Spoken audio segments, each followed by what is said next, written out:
Hey guys, welcome back to DC Explores. In today's vlog, it's all about Bonnechere Caves. So, a nerd alert. Like, if you're interested in geo, learning more about the caves, their history, do stay tuned in this video. And also, if you haven't checked my previous video on Bonnechere Provincial Park, where I had my first time camping experience, canoeing, and had a lot of fun at the beach, do check that video out. Comment down your favorite part, and without wasting any time, let's dive into the Bonnechere Caves. We are on our way to visit the Bonnechere Caves. So just to give you a background about Bonnechere Caves, there's going to be a fee associated to enter the caves. It's not a free entry. So we are going to pay around 20 to 25 Canadian dollars as a ticket for the guided tour. So here, when I say the guided tour, it includes all the information about the caves. So they're going to explain to us all about the history, how the caves were formed, and what you're going to expect in down the caves.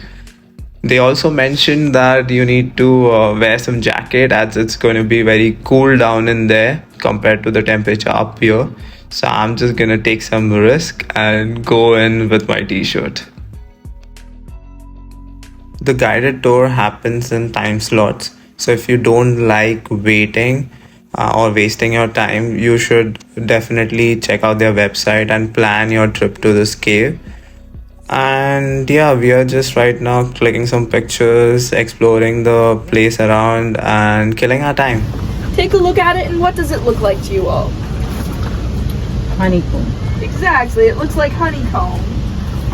Of course, we like to call this honeycomb coral because of that.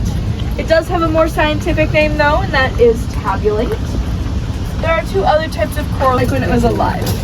When it was alive, it had a membrane that held together all of these little limey plates here. And eventually, the membrane decomposed, and it caused all of the limey plates to be scattered across the seabed, which is what we see in the fossil right here.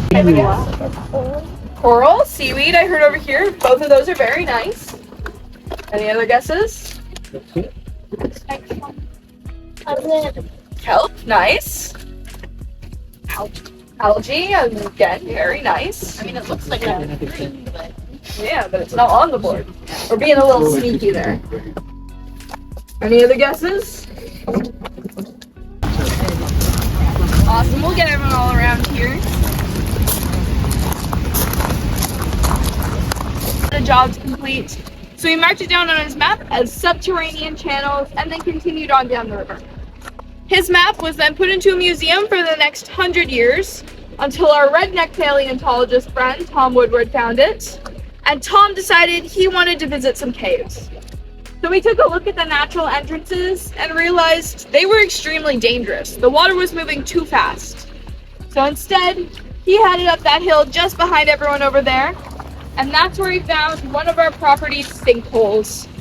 There, he grabbed a piece of rope, tied one end against a tree and the other end against his waist, and he jumped in. And of course, we are not going to be doing that today. We do have a nice artificial entrance we'll head down, so I'm sure most of you are a bit relieved. Some of you may be a bit disappointed. But for now, we'll head over to the corner. You can check out 2 of the 5 natural entrances to the caves when you look over the railing down to the left. Be fine. the leaves. Yeah. The leaves there. Yeah. You see the green leaves? Not the top one, not the thinner ones, the fat one. Yeah, the down one. Yeah, those ones. Even when we were up there. Exactly. Crystal. Yeah.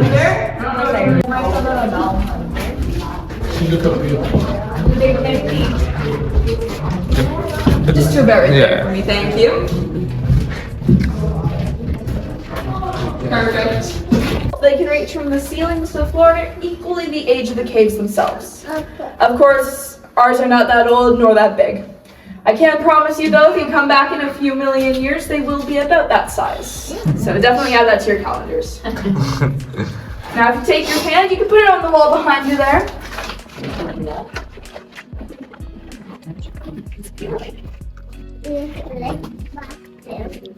The first thing all of you will notice is that the cave walls are quite wet. Yeah. This is because limestone is a very porous rock.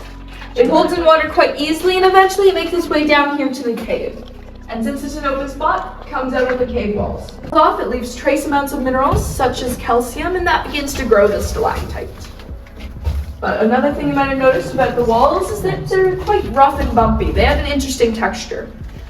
And that is because our cave is classified as a solution cave. So water carved it out, and in that water it had a little bit of carbonic acid, which just caused this scalloping or fluting pattern to the cave walls we see. But I have another little story to tell everyone, and I'm going to need a brave volunteer. Who's feeling brave? Come on. Sure, why not? Sure, okay. So what you're gonna do for me as the brave volunteer is you're gonna put your hand into the hole and then tell us if anything bites it. Oh my god. No? Oh, come on, you didn't leave your hand in long enough. Anything in there? No? No. You still have all your fingers? Everything. You had to check? Yeah. Okay. So, I'll shine the light in there and you will see you are correct. There is nothing in the hole.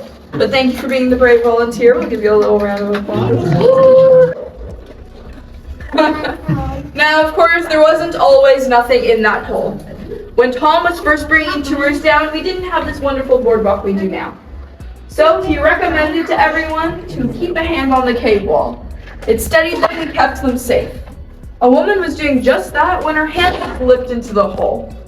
And she started screaming. As I'm sure you all know, screaming is not the sound you want to hear in a cave. Oh. So Tom came rushing back.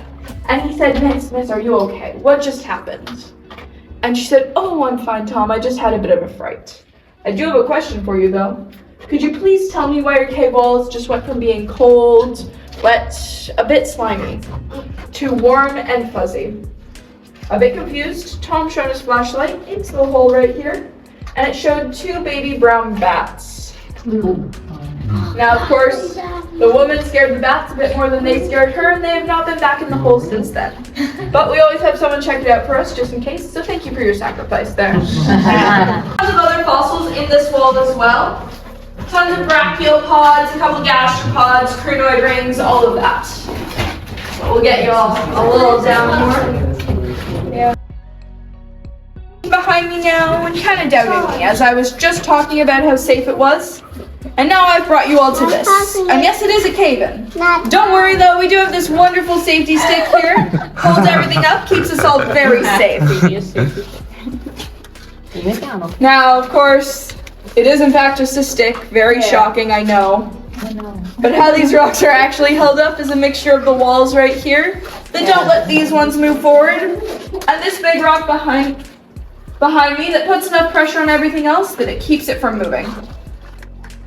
Now, how these rocks fell in the first place is there used to be a pillar on the opposite side of the room. That pillar was eroded away by water so much that it caused the ceiling to cave in, which are all these rocks right here. On one of the spots in the ceiling, you can see these little discolorations. These are actually our cave's only stalagmites. These will grow at about half the rate they should, 1 cubic inch every 300 years rather than 100 to 150. And that is because they are underwater for half the year. But we'll go back to Tom. And last time we were talking about him, he had installed the pumps down here. And of course, he left for vacation for a couple weeks. When he came back, he noticed that the water level of the cave hadn't changed at all. A bit worried, he hired divers to come down here and check it out for him. When they came back up, they said, Tom, your pumps look completely fine down there, but you might have a bit of a bigger problem. And they handed him some chewed up PVC pipe. Any ideas what could have caused that? Bats. A bit bigger than bats. Beaver? Say that again? Beavers. Yeah, beavers, you're all right. It was beavers. There was a family of them living down here. And they had decided the cave was the perfect spot to make their home. Tom disagreed. So there are two ways this story can continue, and you can choose which one you like better. The first version is that Tom came down here and he said to the beavers, look, I know times are tough. I know you like living in the cave, I don't blame you. But I would love to bring tours down here, so if you could move further downstream, that would be wonderful. And you see, the beavers were very understanding, and they said, sure, Tom, and moved further downstream to a much bigger and nicer home, and that's where they lived happily ever after. The fake one. Now, of course, the second version, and I'm not going to go into too much detail, but it might involve Mrs. Woodward getting a new fur coat that year for Christmas. You can pick your favorite though. We like the Disney version quite a lot. But I'll get about half the group to head on up the stairs there. When you get to the top, go around the corner to the left and you'll get a better view of the cave-in. When did this cave? Do they know when this cave-in happened? Yeah, about 700 to 800 years ago. Right. Totally not yesterday. No. Did they take everything out before they flooded again? We kind of take out the lights down here, but we'll leave in mostly everything else. Like the walkways and everything? Yep, boardwalks still stay in. They're made of cedar and also are, I believe, preserved in some manner. I don't have a lot of information on wood and stuff like that.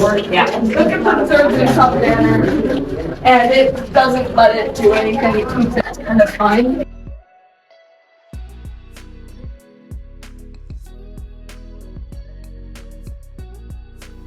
So guys, that sums up my vlog on Bonnechere Caves. I hope you all had fun and see you all in the next video. Till then, take care. Like this video, comment down your favorite part or if you have any other questions, and subscribe to the channel. It really means a lot. Until then, take care and enjoy.